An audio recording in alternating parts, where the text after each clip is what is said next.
Hello, my name is Alex Maciejewski, and I am a third-year pharmacy student at Drake University, also pursuing my Master's of Science in Leadership Development. Today, I will be presenting my Pechakucha on the 5 dysfunctions of a team and how this has related to my leadership experience at Drake.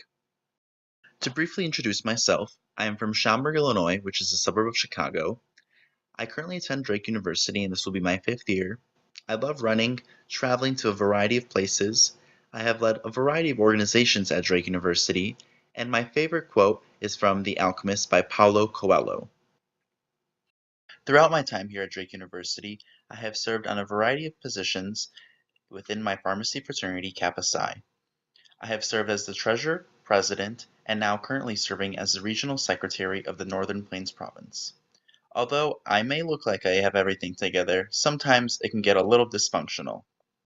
Teamwork plays a large role in what I do every single day as a leader and a follower in my fraternity, Kappa Psi.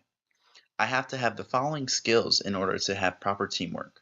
I have to be aware, I have to have the ability or the willingness to always learn, I have to be accountable, and most importantly, have to be committed to my position.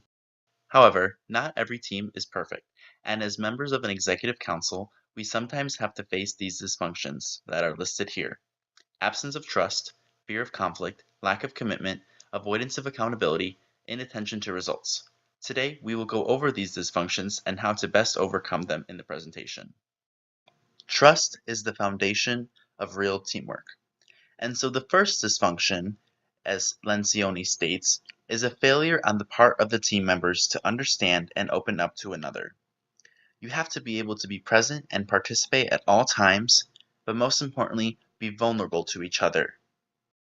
Members of teams who have an absence of trust sometimes conceal their weaknesses, mistakes from one another. They may hesitate to reach out for help or give each other constructive feedback. Members who do trust each other admit their weaknesses, mistakes, ask for help, and most importantly, give each other the benefit of the doubt. Lencioni also states that if we aren't going to trust each other, then we aren't going to engage in open, constructive ideological conflict, and will just continue to preserve a sense of artificial harmony. Rather than focusing on conducting a debate, groups should focus on conducting a dialogue, which is more collaborative.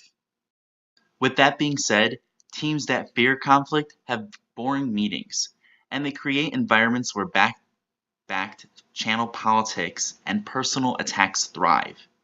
Teams that engage in conflict have lively, interesting meetings, and they minimize office politics to solve real-world problems. The third dysfunction of a team is lack of commitment. And commitment is basically getting everyone to clearly buy into your vision or goal that you're trying to persuade. You want to have a clear consensus, but you also want to listen to others and be heard as well. And there is no ambiguity whatsoever. Some examples of teams that fail to commit are when the windows of opportunity close due to excessive analysis and unnecessary delay.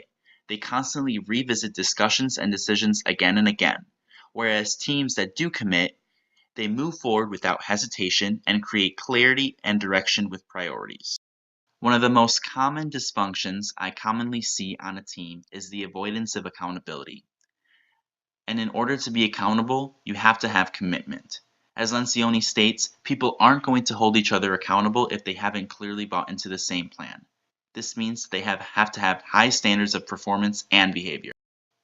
Teams that avoid accountability consistently miss deadlines and key deliverables.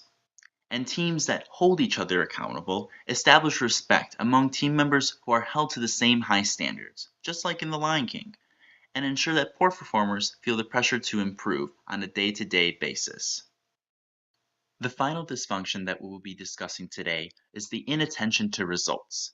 As Lencioni states, one of my favorite quotes is that the key to make the collective ego greater than the individual ones. As a group, you have collective results, and these are the goals of the entire team. If the team loses, everyone does. Now, you may wonder, what does it mean to not be focused on results? Will teams stagnate and fail to grow? They may also be easily distracted, like you see here. But a team that is focused on collective results retains achievement-oriented employees and minimalizes individualistic behavior. Now that we have gone over the 5 dysfunctions of a team, let's quickly recap. They are absence of trust, fear of conflict, lack of commitment, avoidance of accountability, and inattention to results. We'll sum up our thoughts in the next slide. These dysfunctions can occur in any situation within your organization or group in which you are involved in. Remember to always trust one another, commit to your decisions, and set realistic, smart goals to allow your team or organization to be the best it can possibly be.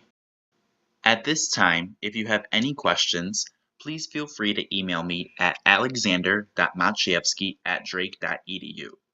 One of my favorite all-time leadership quotes is that great leaders don't set out to be a leader. They set out to make a difference. It's never about the role, it's always about the goal. And of course, I would like to leave you with one more piece of advice from Albert Einstein. It is creativity is intelligence having fun. Don't ever be afraid to try new things or go out of your comfort zone. Put yourself out there and ensure that your team's success is always thriving with new ideas every day. The following presentation was based off the following book, The 5 Dysfunctions of a Team, a leadership fable by Patrick Lencioni. Again, please feel free to reach out with any questions you may have. And remember to subscribe below for more Pechakucha presentations to come. Thank you.